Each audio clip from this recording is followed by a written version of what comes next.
O ano de 1641 se destaca na história do Brasil. Isso se deveu, em grande parte, a um homem, Johann Maurits van Nassau-Siegen, ou Maurício de Nassau, como ficou mais conhecido por aqui. Ele era o governador-geral do Brasil holandês. Nassau sonhava com uma presença holandesa ainda maior na América do Sul. Sua liderança era dinâmica e ambiciosa.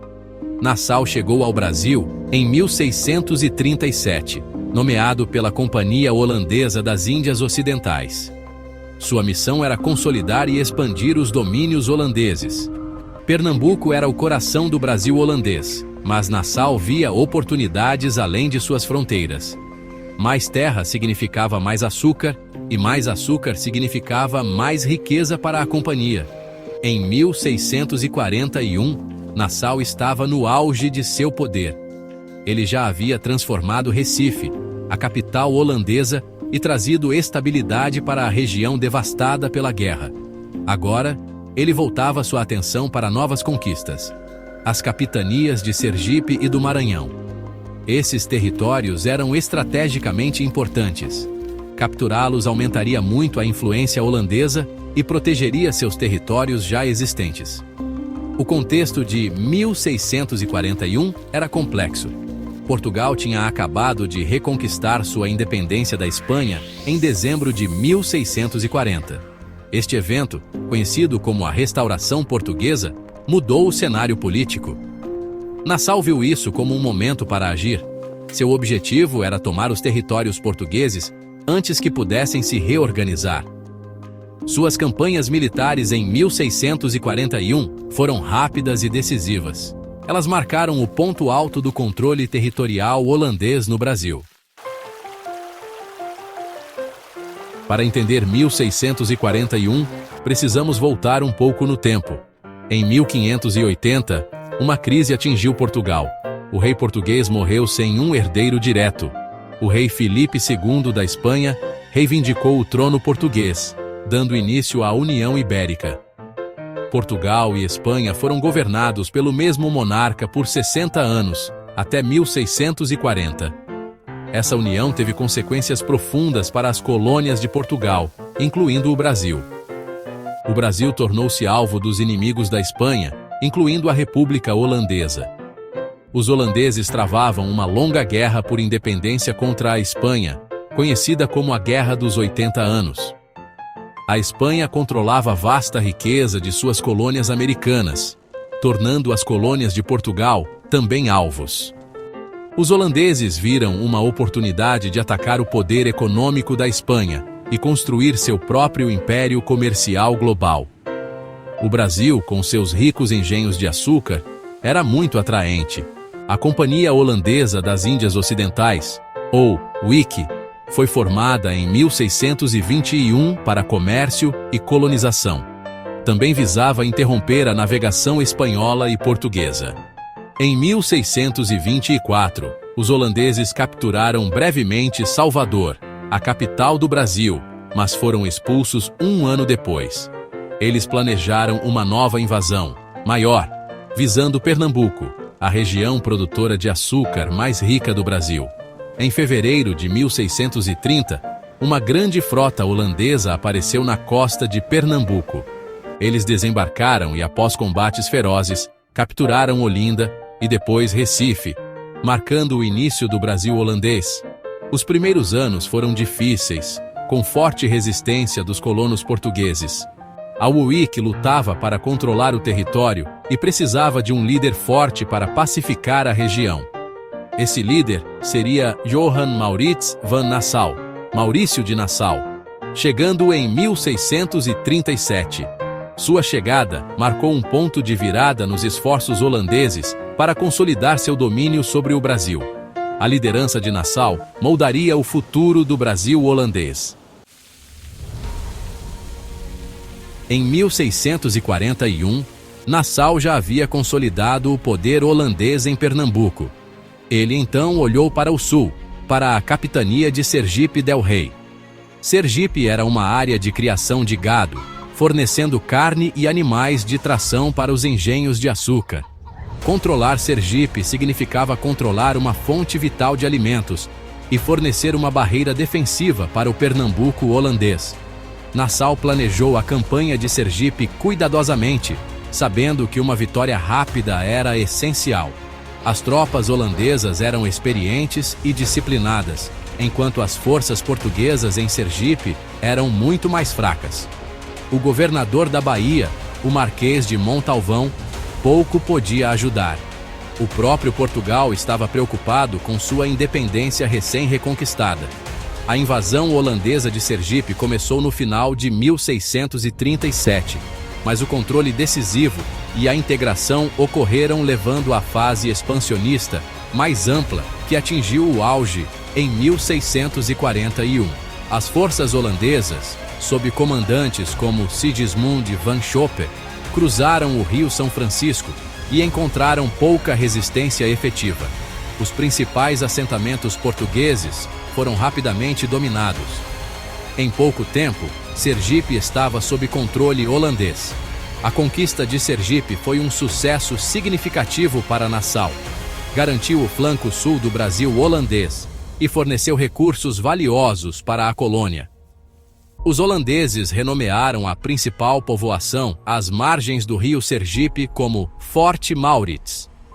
A captura também desmoralizou os portugueses, mostrando a força e a ambição dos holandeses. Essa vitória abriu caminho para mais expansão. A visão estratégica de Nassau estava se tornando realidade. Com Sergipe assegurado ao sul, Nassau voltou seu olhar para o norte, para a capitania do Maranhão.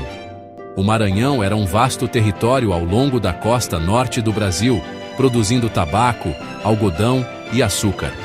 Também oferecia uma base potencial para controlar o delta do rio Amazonas, o que atraía os planos expansionistas de Nassau. Em 1641, Nassau organizou uma expedição para conquistar o Maranhão. Ele confiou o comando ao almirante Jan Corneliszoon Lichthart e ao coronel Coenraad Coenders. Eles lideraram uma frota com uma forte força militar. A jornada para o Maranhão foi longa e desafiadora, com águas difíceis e a ameaça da resistência portuguesa. O governador português do Maranhão, Bento Maciel Parente, era um soldado veterano conhecido por sua rigidez. A frota holandesa chegou a São Luís, capital do Maranhão, em novembro de 1641.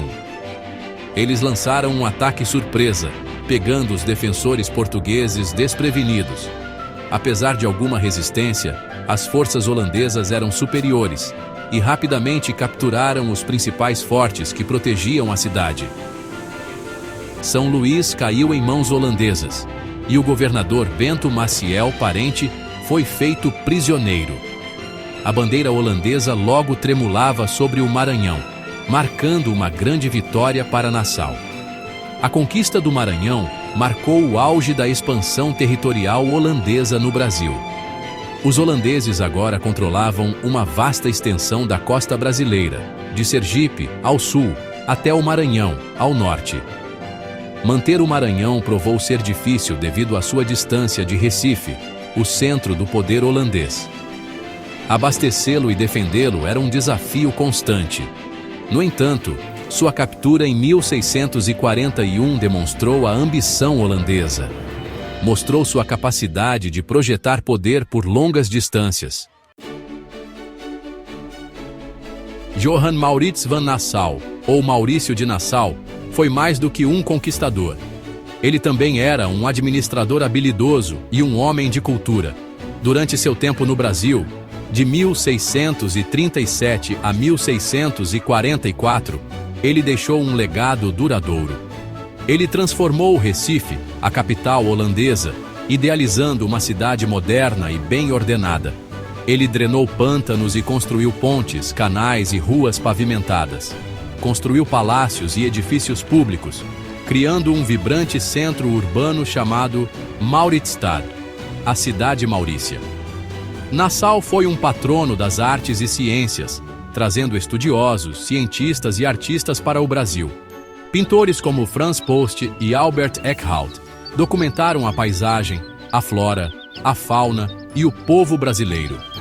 Cientistas como Willem Piso e Georg Markgraf estudaram a medicina local e a história natural. Nassau também estabeleceu jardins botânicos e um zoológico. Nassau promoveu um grau de tolerância religiosa incomum para o século XVII. Católicos e judeus tinham permissão para praticar sua fé, atraindo colonos e comerciantes para o Brasil holandês. Essa política contribuiu para o desenvolvimento econômico da colônia. Recife tornou-se uma cidade relativamente cosmopolita, abrigando pessoas de diversas origens europeias. A administração de Nassau também se concentrou no desenvolvimento econômico, incentivando a indústria açucareira. Ele tentou melhorar as relações com alguns senhores de engenho portugueses e estabeleceu um conselho consultivo com representantes locais. Apesar das tensões com os diretores da UIC por causa de seus gastos, o período de Nassau é frequentemente lembrado como uma época de ouro para o Brasil holandês. Suas contribuições culturais e urbanas foram significativas. Apesar dos sucessos de Nassau, o domínio holandês sobre o Brasil era frágil. O ano de 1641 representou um auge, mas os desafios estavam aumentando. Muitos colonos portugueses nunca aceitaram o domínio holandês, ressentindo-se da ocupação estrangeira e das diferenças religiosas. As políticas da Companhia Holandesa das Índias Ocidentais também causaram descontentamento, com altos impostos e cobrança rigorosa de dívidas irritando os senhores de engenho. A UIC chamou Nassau de volta em 1644 devido a desentendimentos sobre seus gastos, enfraquecendo a liderança holandesa. A situação piorou depois que Nassau partiu. Em 1645, começou a insurreição pernambucana, uma ampla revolta luso-brasileira contra o domínio holandês. Foi liderada por figuras como André Vidal de Negreiros, João Fernandes Vieira, Henrique Dias e Felipe Camarão. Esses líderes se uniram contra um inimigo comum, e a guerra foi longa e brutal. Portugal, tendo reconquistado sua independência da Espanha em 1640, aumentou gradualmente seu apoio aos rebeldes. Os holandeses enfrentaram uma guerra em duas frentes, lutando contra insurgentes em terra e contra a frota portuguesa no mar. A UIC lutou para financiar o conflito contínuo, e a colônia tornou-se um fardo pesado.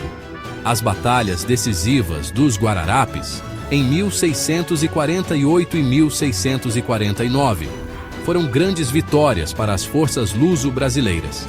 Essas derrotas enfraqueceram severamente a posição militar holandesa. Finalmente, após um longo cerco, Recife, o último reduto holandês, rendeu-se em janeiro de 1654. Os holandeses foram expulsos do Brasil, pondo fim ao seu sonho de um vasto império tropical na América do Sul.